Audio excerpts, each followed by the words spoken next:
Praise the Lord. இன்னைக்கு எல்லாருடைய வாழ்க்கையிலும் அடிக்கடி வந்திருக்கிற கேள்வி என்ன தெரியுமா? கர்த்தர் என்னோடு இருக்கிறாரா? கர்த்தர் என்னோடு தான் இருக்கிறாரா அப்படிங்கிறது தானே. இந்த வீடியோவின் முடிவில் கட்டாயம் கர்த்தர் உங்களோடு இருக்கிறார் என்பதை உணர்ந்து கொள்வீங்க. முதலாவது ஒரு விஷயம், நம்மளை விட்டு எல்லாருமே தூரம் போயிடுவாங்க, நம்ம எல்லாரும் கைவிட்டுருவாங்க.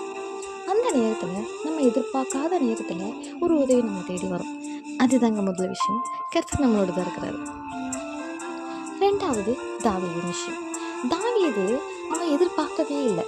தீர்க்கதரிசி அவனுக்கு காத்திருக்கிறதும் தாவீதுக்கு தெரியாது.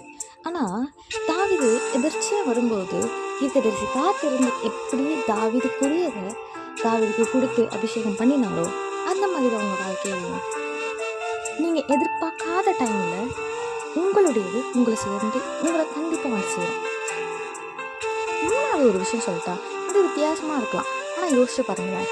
பைபிளில் எந்த தீர்க்கதரிசி, பைபிளில் எந்த தேவ மனுஷன், பைபிளில் யாருமே குறிப்பிட்டப்பட்ட யாருமே பசியில் வாடி போனதா காட்டவே இல்லை. நீங்கள் பசியில் வாடாமல் இருக்கீங்க, உங்களுக்கு தேவைக்கு அந்த நேரத்துக்கு ஏற்ற உணவு உங்களுக்கு கிடைக்கிறதுல அதுவே மிகப்பெரிய ஒரு அறிவு கர்த்தர் உங்களோடு தான் இருக்கிறார். நாலாவது, உங்களோட தேவைகள் சந்திக்கப்படுவது. நீங்கள் அவ்வளோ பிரச்சனை, சுற்றி அவ்வளோ பிரச்சனை, அந்த பக்கம் போனாலும் பிரச்சனை, அந்த பக்கம் போனாலும் பிரச்சனை, இந்த பக்கம் வந்தாலும் பிரச்சனை, ஆனால் எதுலேயும் சிக்கிக்கொள்ளாதபடிக்கு உங்களை ஏதோ ஒன்று தூக்கி இருக்குதுல்ல, அது ஒரு அறிகுறி தானே கர்த்தர் உங்களோடு இருக்காங்க. அடுத்த ஒரு முக்கியமான விஷயம், கர்த்தருடைய பிள்ளைகளை வாத தொடவே தொடாது. அப்படியே தொட்டாலும் அதை மரணம் வரைக்கும் கூட்டிகிட்டு போகவே போகாது. எப்படி யோபுவின் வாழ்க்கையில் நடந்ததோ அப்படியே உங்களுடைய வாழ்க்கையில் நடக்கும். கட்டாயம் அது 7 மடங்கு ஆசீர்வாதத்தை தரக்கூடிய ஒரு டெஸ்டிங்காக கூட இருக்கலாம். அதனால் தேவ பிள்ளைகளுக்கு கட்டாயம் நோய் வராது. இத்தனை அறிகுறிகள். இன்னும் ஒரு அறிகுறி சொல்கிறேன், பாதுகாப்பு. நம்மளை சுற்றி எவ்வளோ நடக்குது, ஆனால் நம்ம ஒரு நூலில் நம்ம தப்பிச்சிருப்போம். இந்த ஒரு பாதுகாப்பு, நம்ம இன்னைக்கு ஜபிச்சிருக்க மாட்டோம், பைபிள் வாசிச்சிருக்க மாட்டோம், ஆனால் பாதுகாப்பு, அவருடைய பாதுகாப்பு எப்போவுமே இருக்குது. இது எல்லாத்துலேயுமே ஒரு விஷயமாச்சும் உங்களுக்கு இருக்குல்ல.